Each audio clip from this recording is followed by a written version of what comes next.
For sure. So look, it's huge. And one of the things that we're doing is the Women's Innovation Council that Georgina's heading it.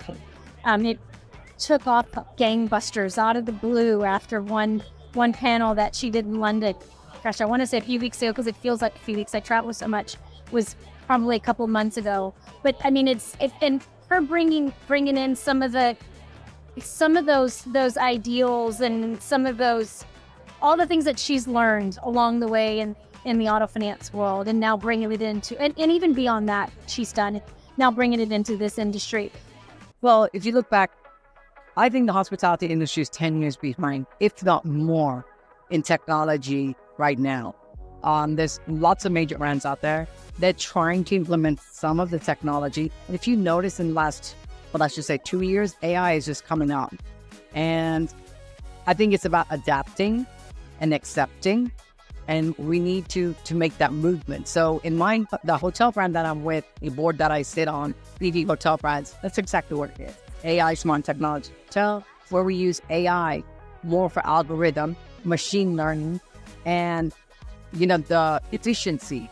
So operational efficiencies where a front desk person that's a human person have the task automated where they can give that guest experience, that centric guest experience one-on-one instead of doing the tedious task. And then also cutting the labor costs, because labor, as you know, is so huge right now that it's so hard to find. And, we're using that talent now to other industries. And so that's another thing. Automating guest experiences, right? Check-in process. I've been a guest in a hotel. And my expectations, what I have expected as my stay at a hotel, right? So I want to bring that to my guests when they come into my hotel. I want them to have a wonderful experience from the check-in process to check-out process during their whole stay with our hotel. And then also supply costs. You know how it has been post-COVID.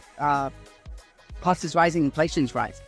So I feel like even in operational efficiencies, we have a system that's where we could put energy savers, such as a utility leak detecting device, where if there's a leakage somewhere in the room, we'll know it within seconds because of that device. That's where AI technology comes in. And I think operational efficiency, boosting your bottom line, and taking away the labor heartache that we've been having, and of course the cost of labor. As you know, minimum wages are going up dramatically in many states.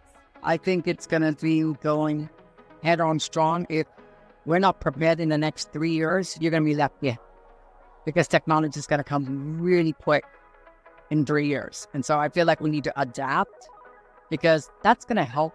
In fact, margins have been shrinking. That's what they discussed at one of the panels in the morning session. The margins are shrinking, right? And I think this will help on margins go back to where we have control of, we can increase in the margins versus something we can't control, where brands are enforcing certain expenses. We can't control that, but we can control the property level. Again, you're using automation, AI, and operational efficiency devices. Like in our hotel rooms, we're going to have smart devices from the faucets to the mirrors to the shower head.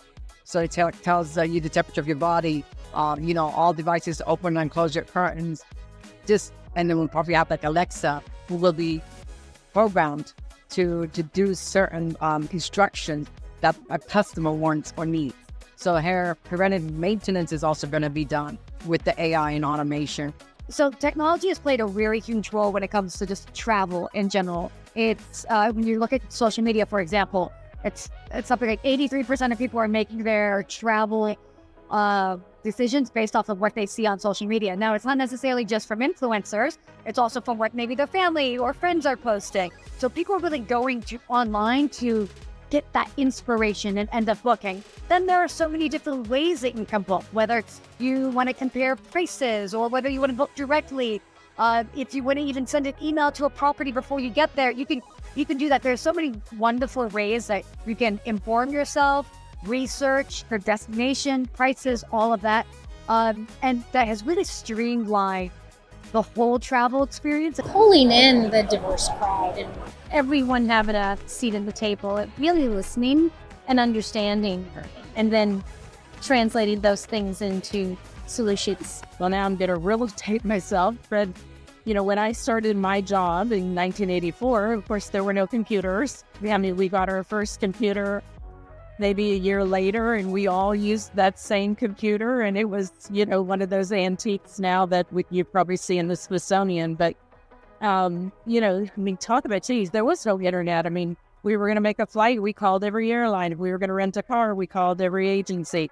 I mean, I think a lot of it has to do, we obviously, the key to any business's success is having good accounting systems and financial reporting and all that. And so, just the sophistication of what you can get today as opposed to, what we had many years ago. I find it per se very challenging. I mean, I am a person who is more focused on the real estate side of the business. I'm an asset manager. And, while I do rely on a lot of data for what I do, it changes so fast and the products are constantly expanding. The reports that I've used for most of my career, now the same company is taking that technology to the nth degree, right? And so there's so many other product offerings. Keeping up with all that, trying to see what's all available. Is it worth the additional investment to have that additional reporting? Or, is there something newer and better? And with the changes constantly happening in that side of the business, to keep up with it, I find very challenging. The biggest one that you hear most from any of our clients and anywhere in the industry is the labor shortages, right? So all the technology companies right now are trying to figure out how do we help the industry with the labor shortages and how do we streamline, how automate. And we're doing that with our products. We're doing that by pulling in our partners and the vendors. I hate the word vendors, it's partners. I think that the biggest challenge is not necessarily if the technology is there, but it's having all of these systems talk to one another in a really collaborative way that's going to push the industry forward. So we're kind of operating in silos, and we're having a difficult time working together and talking to each other in a way that is conducive to the hotelier's business. If that makes sense. So I think the more we kind of align and our platforms are built on these really great collaborative experiences between partners so that we're delivering in one voice to our clients, that's really going to be what's going to catapult us forward in this industry.